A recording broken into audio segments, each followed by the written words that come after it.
There were once 25 tin soldiers. All 25 wore smart red uniforms and each had a proper military figure, complete in every detail except for one of them. Through some mistake, he had been made with only one leg. However, he could stand just as well on his one leg as the others could on their two legs. There came a day when the tin soldiers were sold from the toy shop. And the first thing they heard in their new world when the lid was taken off their box was a little boy clapping his hands and crying, "Soldiers! I've got tin soldiers for my birthday."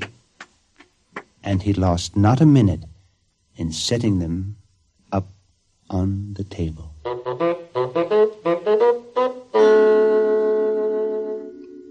Now, there were many other toys on the table, but the one that caught the one-legged tin soldier's eye was a pretty little dancing girl standing before a cardboard castle.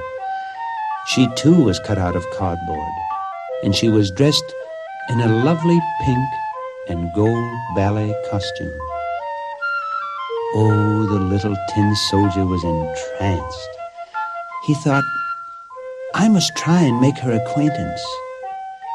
But this didn't seem to be an easy thing to do, for she stood stiffly on one tiptoe, with her arms spread out, her other leg high in the air, and never moved. Later in the evening, the little boy put away his toys, and he and the people in the house went to bed. Now was the time for the toys to play. Went the lid off the tin soldier's box, and out they all hopped. All around them, the other toys were playing and dancing or fighting mock battles, and some were just visiting. The little one-legged soldier hopped over to the lovely paper ballerina and bowed, a very pretty and graceful bow. Then he began to play his tiny flute, and the pretty paper ballerina began to dance. Oh, how he played, and oh, how gracefully she danced. It was simply lovely. Suddenly, there was an interruption. "Mind what you're doing, soldier," cried a harsh, unpleasant voice.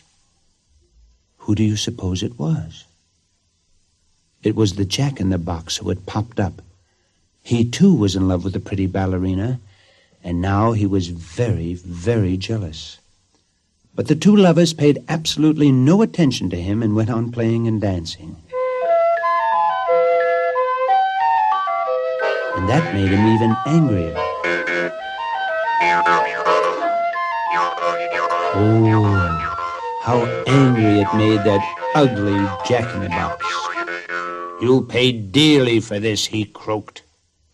Now, right here and now, let me tell you that the Jack-in-the-Box was very much feared by the other toys, for they suspected that he was some sort of, a goblin or magician.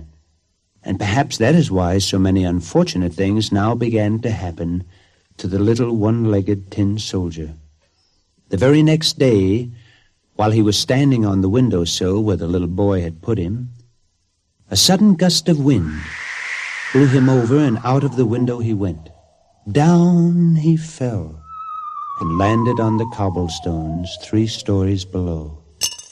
There he lay while the rain came down in torrents, and thunder roared and lightning flashed. And soon the rainwater began to rush down the gutter in angry torrents. When the rain finally stopped, 2 small boys found the little tin soldier and put him in a little paper boat so that it would have a passenger as it raced rapidly down the flowing gutter. Alas, thought the poor tin soldier, now I will never see my pretty little ballerina again.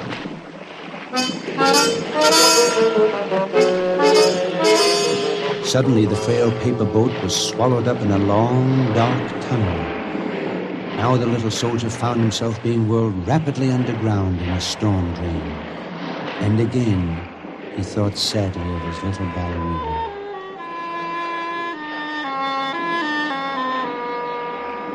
But after a long while, the paper boat emerged from the mouth of the sewer and went spinning across the sunlit waters of the sea. But alas, this was no better, for now a terrible thing happened to him. A large fish suddenly leaped up and swallowed both boat and soldier. And there he lay in the insides of a fish, and his predicament seemed hopeless indeed. "Goodbye, my pretty little ballerina. Goodbye," said he.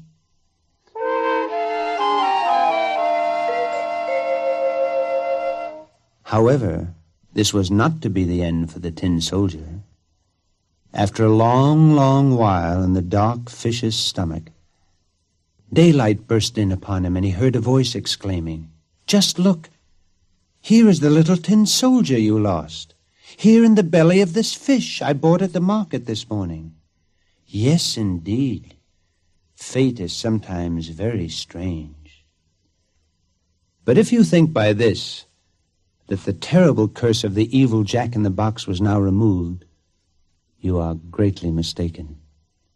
Sad to say, the little boy no longer loved the little tin soldier because, well, now his paint was chipped and tarnished, and so he threw him into the fireplace. And there the little soldier lay as the flames crackled and roared all around him. Being made of tin, of course, he couldn't feel them except that, well, it was a bit warm.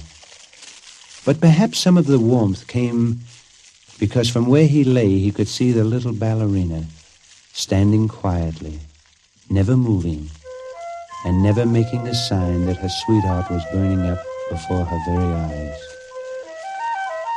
Before he'd melted away completely into a lump of tin, he fancied that she looked at him and smiled, and that made him very happy indeed. Now I have a very strange thing to report. Next morning, when the cleaning woman came to take the ashes of the fire away, she found a small piece of melted tin. It was in the form of a perfect little heart.